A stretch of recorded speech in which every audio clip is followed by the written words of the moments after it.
Hello friends, welcome back to our channel NSC agencies waterproofing.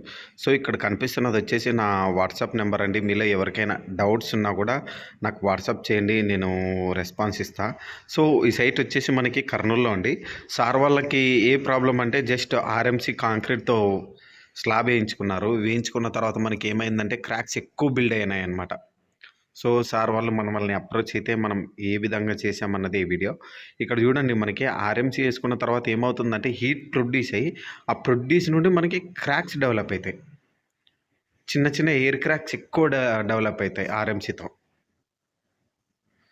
So దానివల్ల వాళ్ళకి ఎలా అంటే మొత్తం పైన టెస్టింగ్కి ఏ వాటర్ అయితే పెట్టింటారో స్లాబ్ క్యూరింగ్కి, ఆ వాటర్ అంతా కిందికి వచ్చి సార్ వాళ్ళు మనల్ని అప్రోచ్ అయితే ఓకే సార్ మనం చేస్తామని చెప్పి కొటేషన్ పంపించి వాళ్ళు ఓకే అన్న తర్వాత ఈ ప్రాజెక్ట్ని మనం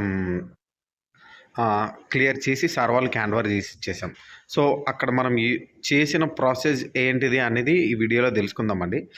మనకి క్రాక్స్ అంత ఫుల్గా లేవు, అంత తక్కువ లేవు అనమాట. ఆర్ఎంసీ నుండి మనకి ఏమవుతుందంటే హీట్ ప్రొడ్యూస్ అయ్యి ఆ క్రాక్స్ ఎక్కువ బిల్డ్ అవుతుంటాయి కొన్ని చోట్ల.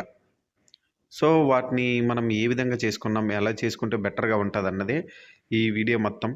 మీలో ఎవరికైనా యూస్ఫుల్ అనిపిస్తే ఒక లైక్ వేయండి. అలాగే మన ఛానల్ని కొత్తగా చూసే వాళ్ళైతే ఛానల్ని సబ్స్క్రైబ్ చేసుకొని సపోర్ట్ చేస్తారని ఆశిస్తున్నా. చూడండి ఇంకా మనకి క్రాక్స్ ఎలా కనిపిస్తున్నాయో. మొత్తం వాళ్ళ బిల్డింగ్ మొత్తం డెవలప్ అయిపోయిందనమాట. సో సార్ వాళ్ళు వాటర్ టెస్టింగ్ అంతా పెట్టుకున్న తర్వాత మనకి పైన మొత్తం ఈ విధంగా ఉంది.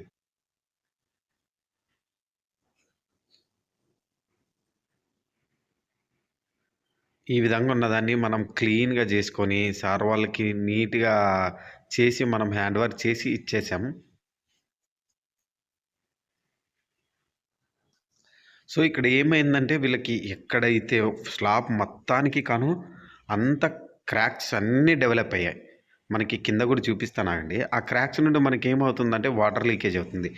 ఇన్ కేస్ ఫ్యూచర్లో ఎటువంటి ప్రాబ్లం రాకూడదని ప్రొటెక్టివ్గా వాళ్ళు తీసుకున్న నిర్ణయమే మనల్ని స్టార్టింగ్లోనే అప్రోచ్ అవ్వడం. సో సార్ వాళ్ళకి మనం బెటర్గానే సజెస్ట్ చేసాం. ఇంకా పాలిమర్ కోట్స్ ఇక్కడ మనం ఏం చేసామంటే పాలిమర్ కోటింగ్ మాత్రమే యూజ్ చేసాం. సార్ వాళ్ళకి యాక్రాలిక్ అండ్ ఎలస్టోమరిక్ కోటింగ్ అవసరం లేదు సార్ అని చెప్పేసా. మనకి అది అయిపోయిన తర్వాత ఏం చేసుకున్నారంటే ఫ్లోరింగ్ లాక్కున్నారనమాట. ఇక్కడ చూడండి, మనకి కింద ఈ విధంగా వాటర్ వస్తుంది ఎక్కడ పడితే అక్కడ.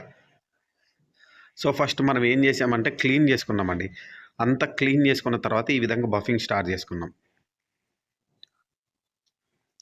ఇది కొత్త స్లాబ్ కాబట్టి యాక్చువల్గా బఫింగ్ అయినా చేసుకోవాలి, లేదా చిప్పింగ్ అయినా చేసుకోవాలి.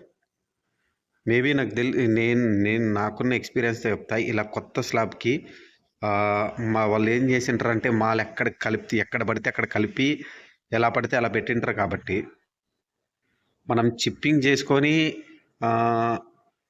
కోటింగ్ చేయడం బెటర్ అండి. బఫింగ్ కూడా మనకు అంత ఈజీగా రాదండి. సో మనం ఏం చేసామంటే బఫింగ్ కూడా అంతగా వెళ్ళలేదు. నెక్స్ట్ చిప్పింగ్ కొట్టించి కోటింగ్ స్టార్ట్ చేసామన్నమాట. మనకి ఇది క్రాక్ కటింగ్ అండి. ఎన్ని క్రాక్స్ ఉన్నాయంటే అన్ని క్రాక్స్ ఉన్నాయి. మనకి ఆర్ఎంసీ వల్ల ఏమవుతుందంటే ఎక్కువ క్రాక్సే బిల్డ్ అవుతాయి. సో దాని నుండి ఏ ప్రాబ్లం ఉండదు. బట్ వాటర్ ప్రూఫింగ్ చేసుకుంటే మనకి ఎటువంటి ప్రాబ్లం ఉండదు. వాటర్ ప్రూఫింగ్ లేకుండా డైరెక్ట్ నార్మల్ సిమెంట్ తోటి ఫ్లోరింగ్ లాగుతుంటారు అనమాట, శాండ్ సిమెంట్తో. అలా చేసుకుంటేనే మనకి ఫర్దర్గా చాలా ప్రాబ్లం అండి. సో ఇక్కడ చూడండి, మనం ఏం చేసామంటే ఇది డైరెక్ట్ మదర్ స్లాబ్ కాబట్టి ఇక్కడ మనం వాడింది ఎపాక్సీ అనుకుంటుంటారండి. ఎపాక్సీ కాదు, ఇది వేరే మెటీరియల్. ఇది వేరే మెటీరియల్ అనమాట. This is not like epoxy అండి. నేను ఎపాక్సీ ఎక్కడ సజెస్ట్ చేయను మీకు. సో ఇది ఎపాక్సీ కూడా కాదు. ఇంకా ఈ విధంగా మనం క్రాక్ ఫిల్ చేసుకున్న తర్వాత దానిపైన ఏం చేస్తామంటే మనం ఇక్కడ ఈ కెమికల్ ఈ మెటీరియల్ ఎందుకు వాడారనుకుంటే ఇది మనకి మదర్ స్లాబ్ వల్ల ఏమవుతుందంటే మనకి కిందికి వెళ్ళిపోయే ఛాన్సెస్ ఎక్కువ ఉంటాయి. అందుకనే మనం ఈ ప్రోడక్ట్ యూజ్ చేసాం. దాని తర్వాత మళ్ళీ పైన సీలెంట్ పెట్టుకున్నాం. సార్ మీరు చాలా వాటిలోనే ఎపాక్సీ సజెస్ట్ చేయరు కదా అంటుంటారు. ఇది ఎపాక్సీ కాదండి. ఎపాక్సీ లాగే ఉంటుంది కానీ ఎపాక్సీ మాత్రం కాదు. మనం ఎందుకు చెప్పట్లేదంటే కొంతమంది అనుకుంటుంటారు మీరు ఎపాక్సీ యూజ్ చేసి ఎపాక్సీ కాదంటుంటారని. సో అన్నీ చెప్పలేమండి. కొన్ని చెప్పగలం, కొన్ని చెప్పలేం. ఎందుకంటే ఇప్పుడు ప్రతీదీ చెప్పుకుంటే రేపొద్దున ఈ చెప్పినోడే మళ్ళీ అడుక్కోవాల్సి ఉంటుందనమాట. అందుకనే కొన్ని చెప్తాం, కొన్ని చెప్పం. సో నెక్స్ట్ మనకి బెటర్‌గా ఇంకో ప్రాజెక్ట్ ఏదైనా పెద్ద ప్రాజెక్ట్ వస్తే అక్కడ డీటెయిల్‌గా చెప్తా అండి. ఇక మనం ఏం చేసామంటే పాలిమర్ కోట్ స్టార్ట్ చేసాం. సో పాలిమర్ వచ్చేసి మనం ఎంవైకే ఆర్మేట్ మల్టీక్రేట్ యూజ్ చేసామండి. సో చాలామంది అడిగే క్వెషన్స్ ఏంటంటే మనకి, సార్ పాలిమర్ వచ్చేసి ఏంటిది అని అంటారు. సో పాలిమర్ వచ్చేసి మనకి బాండింగ్ పర్పస్. ఇప్పుడు ఇక్కడ మనం 2 కోట్స్ ఏసిన తర్వాత సార్ వాళ్ళు దీనిపైన ఫ్లోరింగ్ లాక్కుంటారు. అది బాండింగ్ పర్పస్. మనం ఏం చేస్తామంటే కొన్ని చోట్ల మల్టీక్రేట్ వాడిన తర్వాత దానిపైన అక్రాలిక్ అండ్ ఎలాస్టోమరిక్ కోటింగో లేదా రైట్ కోటో అలాంటివి తీసుకుంటాం కదండీ! అది కూడా బాండింగ్ పర్పస్. ఎలా అంటే ఈ కెమికల్‌కి ఆ కెమికల్‌కి బాండింగ్ అవుతదనమాట. సో పాలిమర్ అనేది మనకి బాండింగ్ పర్పస్ అండి. మనం అలాగే రీప్లాస్టింగ్‌కి వాడతాం. అంటే ఎక్కువ ఇప్పుడు ఇది కొట్టిన తర్వాత ప్లాస్టింగ్ చేస్తుంటాం. అది బాండింగ్ పర్పస్. సో వీటన్నిటికొచ్చేసి మనం బాండింగ్ పర్పసే. పాలిమర్ ఏదైనా అవ్వనివ్వండి. అది మనం యూజ్ చేసేది బాండింగ్ పర్పస్ మాత్రమే. బాండింగ్ ఏజెంట్స్ అంటామండి. సో ఈ విధంగా మనం బాండింగ్ పర్పసే వాడతాం.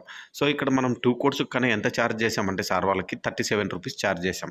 ఇన్క్లూడింగ్ క్లీనింగ్, అలాగే crack filling, 2 coats polymer apply చేయడానికి రూ. 37 చార్జ్ చేసి సార్ వాళ్ళకి క్లియర్ చేసామన్నమాట. ఇక్కడంతా ఫస్ట్ కోట్ మనకి. ఇంకా ఫస్ట్ కోట్ కొట్టిన తర్వాత మనకి ఒక 4 అవర్స్ తర్వాత మళ్ళీ సెకండ్ కోట్ కొట్టి సార్ వాళ్ళకి హ్యాండ్ ఓవర్ చేసి ఇచ్చేసాం. ఇది మనకిక్కడ జరిగిన వర్క్ అనమాట. సో మీకు కూడా ఏవైనా డౌట్స్ ఉంటే మళ్ళీ చెప్తున్నా అండి. మన ఛానల్‌లో నెంబర్ ఉంటుంది. వాట్సాప్‌లో మెసేజ్ చేయండి. నేను అవర్స్‌లోనే రెస్పాన్స్ ఇస్తా. ఎక్కువ టైం కూడా తీసుకోనండి. కాల్స్ మాత్రం పదే పదే చేయకండి. దయచేసి రిక్వెస్ట్ చేసుకుంటున్నా. వీడియో మీలో ఎవరికైనా నచ్చితే లైక్ చేయండి. అలాగే మన ఛానల్‌లో మరెన్నో వీడియోస్ వస్తూ ఉంటాయి. చూస్తూనే ఉండండి. ఇక్కడ ఫైనల్ కోట్ మనకి ఈ విధంగా ఉందండి. మొత్తం అయిపోయిన తర్వాత ఫైనల్ కోట్.